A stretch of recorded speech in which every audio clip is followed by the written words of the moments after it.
Okay, welcome back. So right now, joining us is the sadly former head coach of the Vancouver Whitecaps, Vanni Sartini. So Vanni, how have you been? It's been over a week since the big news, and you've had over a week to fully process and take in everything. How are you feeling right now? Yeah, I'm okay. First of all, thanks for having me, guys. And yeah, I'm good. It is what it is, and it's always it's always a little uh, I would say little punch to your ego when they tell you, "Hey, we think we can do better without you," in a thing. But at the same time. Uh, what happened, and so we need to be focused on what's going to happen in the future for me, and of course the club will be focused to be in the future for them. Vanny, one of the things that people have been talking about is especially with comments that you were talking about after the end of the round one playoff series, also in the end of season review, where you openly questioned whether or not you were the guy, right? I Yeah. mean, you're a knowledgeable guy, you understand this game. I mean, you've coached half the coaches that are in this league. Looking back at those comments, was there a little bit of you kind of knowing what the possibility could be going forward? Yes and no, I would say a little bit, in the sense that I felt that there was a little bit of uh, kind of heaviness in the season that that wasn't there the seasons before, and and made me question if I squeezed everything from this group and took everything, took all the best of this group, and so I I was very honest with you guys, but even with the club, to say, we need to have a reflection on it, and my reflection was that we could have probably go at the beginning of the season and try to, have another good season like we always had, to be honest, in the 3.5 that have been there. But probably the club thought in a different way. So yeah, well, that's the reason why, I made those comments right after the game. Vanni, take us back to the moment Axel told you the news. He said that you and him are still having a good relationship, but what was that moment like? Do you remember what he said, and how did you deal with it afterwards?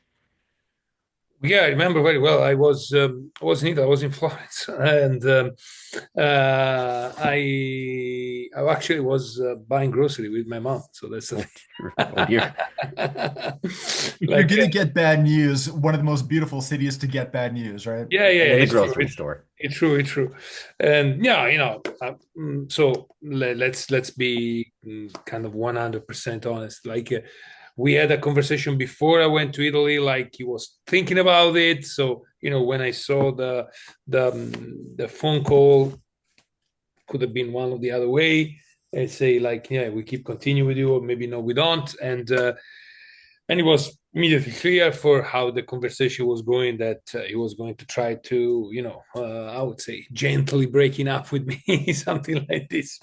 And yeah, and we had an honest conversation about it. We stated our point and our point of view on all this thing, and then at the end told me that that's the decision that he took. So that's the thing. Right. Um, One of the things is after the news broke, I know for you it was over the weekend. We found out that Monday after the Yeah. weekend, and once that initial shock kind of wore off, right away the conversation across not just Canada but MLS is what's next? Because there's a general consensus that you're not going to be sitting on your butt for all that long. There's something that's going to be coming, whether it's in coaching, whether it's back with a national federation. I'm guessing that your phone has been, there's been a few people that are interested in what your plans are going to be. Oh yeah, my plan is to continue this journey in coaching and try to be the best version of myself in that. And And so, it's to be completely honest, my priorities would be to stay in the league, in the MLS. I really like the league. I really like how things are done here in North America, and so my priority is to try to find my next challenge here within the league. But at the same time, I know that it's not just you wish for something and you get something. So you need to be. I'm open to everything, like you were saying, working for a federation, going back to Europe. But for sure, it's a thing that this situation gave me even more, I would say, hunger to get back and to start the season, to start a new project as early as possible.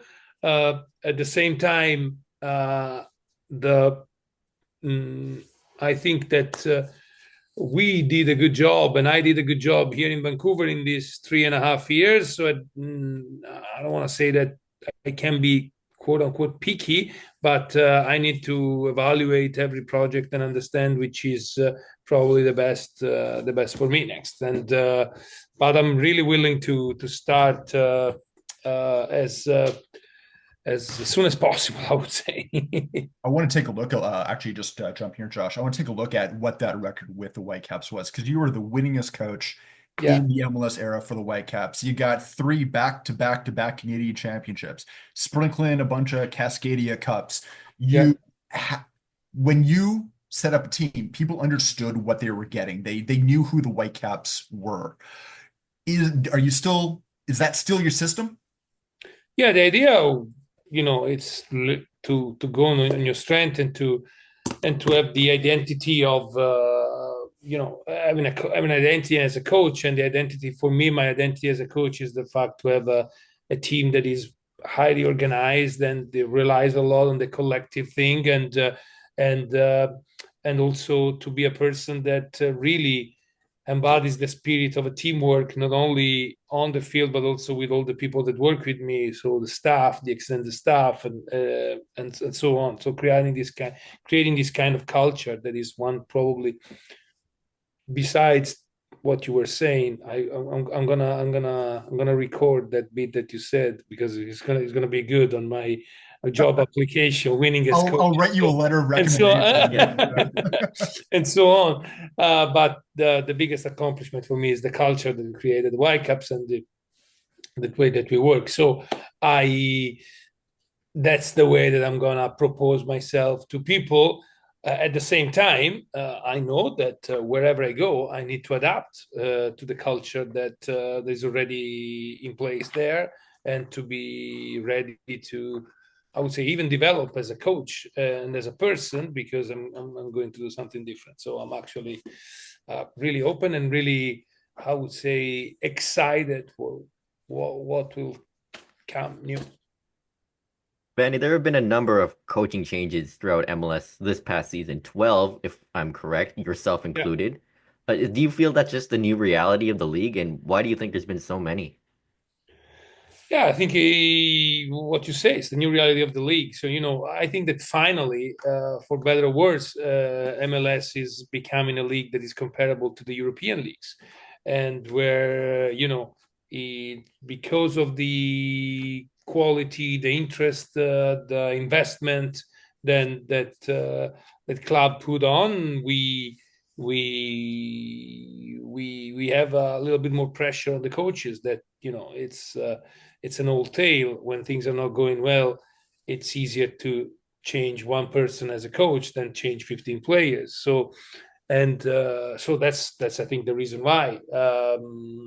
So that being said, 12 out of 29, it's still less than a half. There's a lot of leagues where it's more than a half. So, we still have stability, and of course the system that allows us not having a relegation here. It gives you at least the first year you're safe everywhere you go. And do you believe that the Whitecaps can take the next step forward next season and beyond, even though you won't be part of them anymore?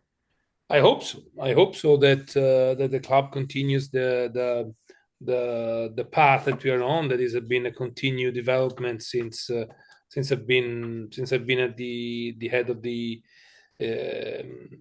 like the technical project. I think it's extremely difficult to make prediction because the MLS changes, the entire league changes every year.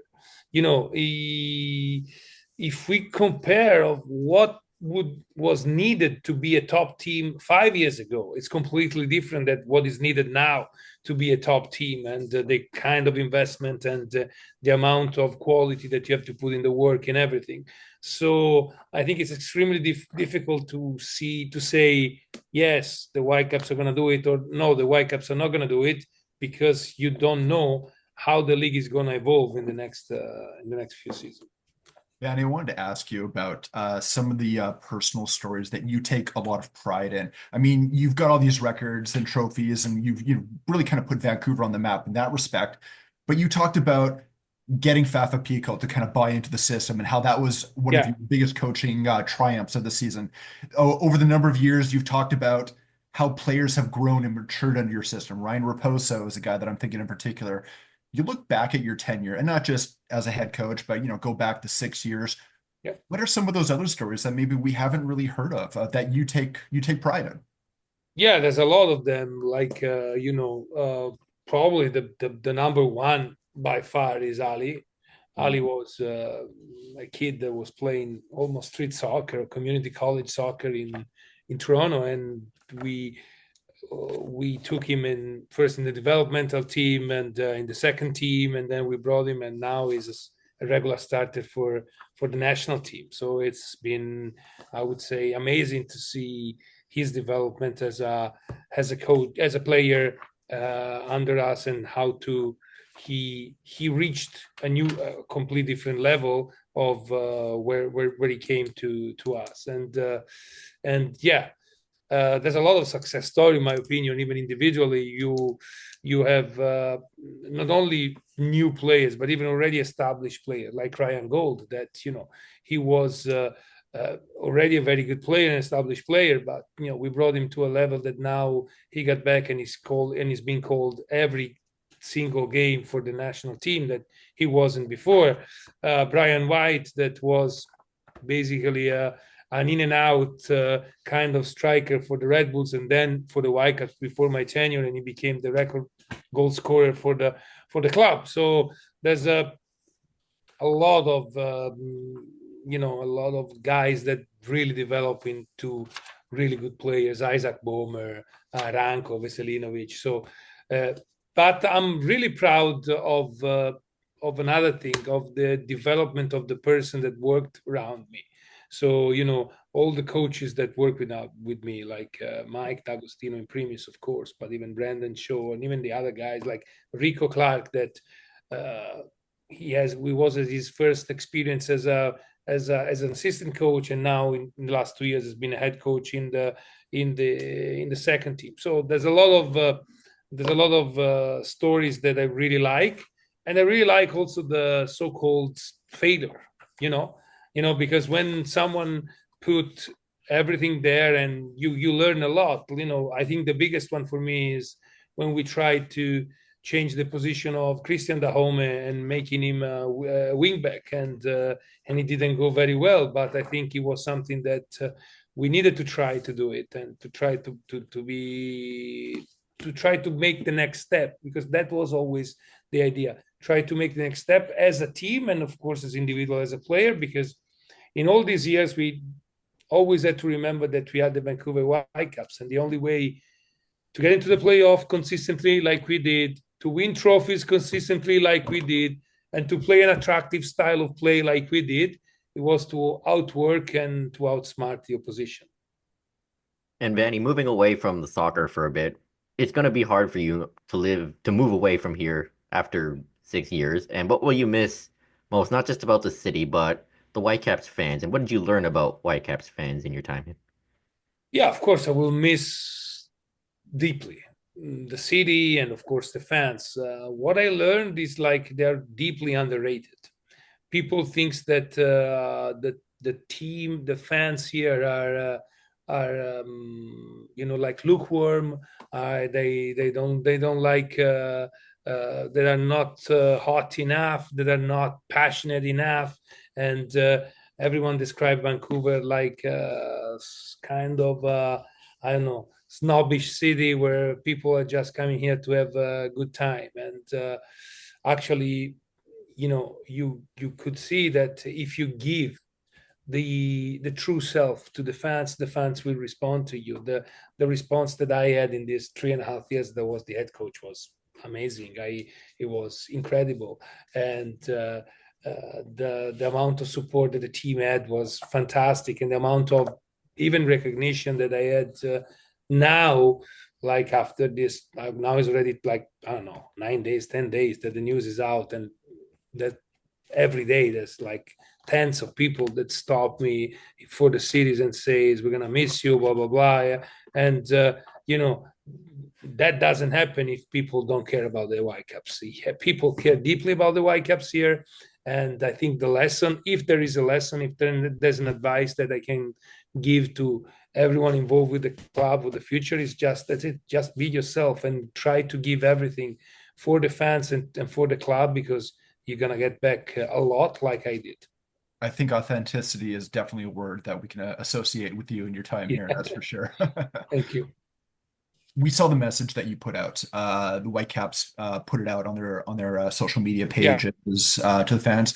Um, like we said, you've now had a week and a half to kind of think yeah. about this. Do you have anything else to add to that message? Or was that just kind of like the from the heart? Yeah, I didn't want to do this long post on Instagram telling everyone that it was a fantastic period, because I don't think there's no need to say that, because it's true. And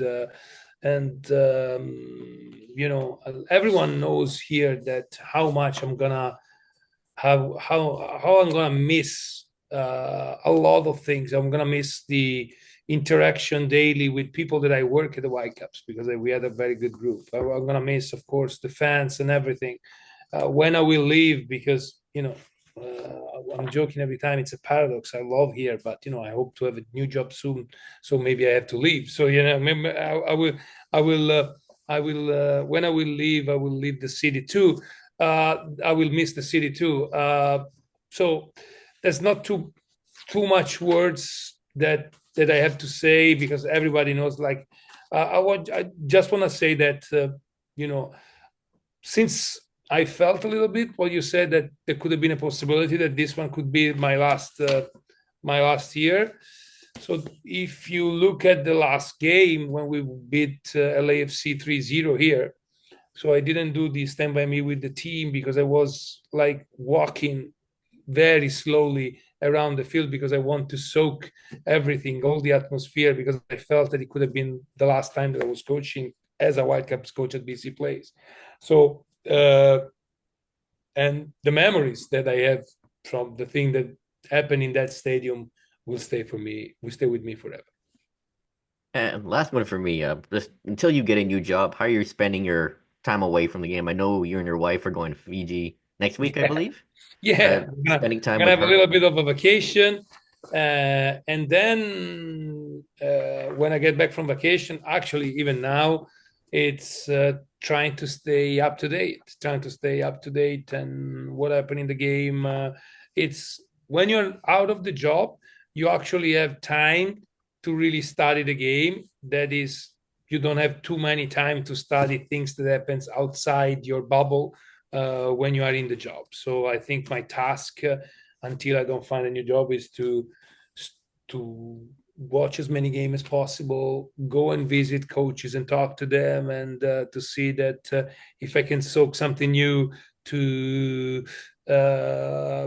try to, I would say, experience and be ready to learn new things that can be even not, I would say, directly related to the game, but something that is about, I don't know, leadership or communication or whatever.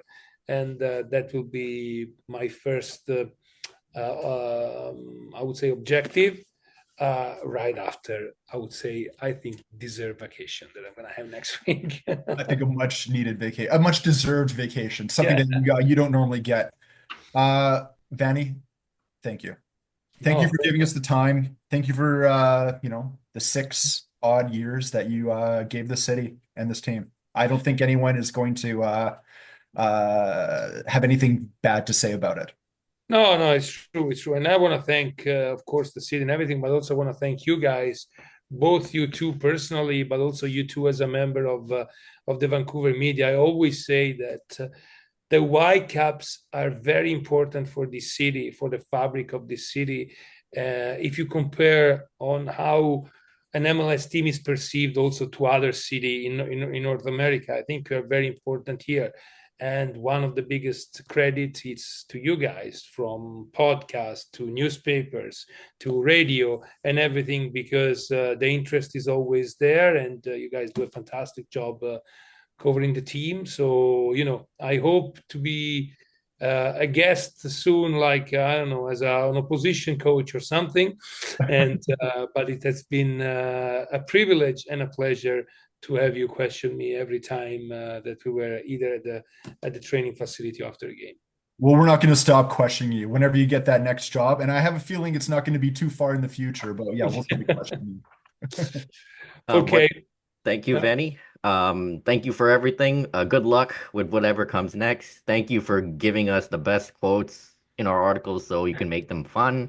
Yeah. Thank you for coming on. We're gonna miss you so much. We're gonna miss talking to you, and good luck once again. Thank you so much, guys. Thank you. Bye-bye. Bye. So that'll conclude this week's episode. All our links are in the description, and if you enjoyed it, tell all your friends and family, whatnot. Peace out. Take care.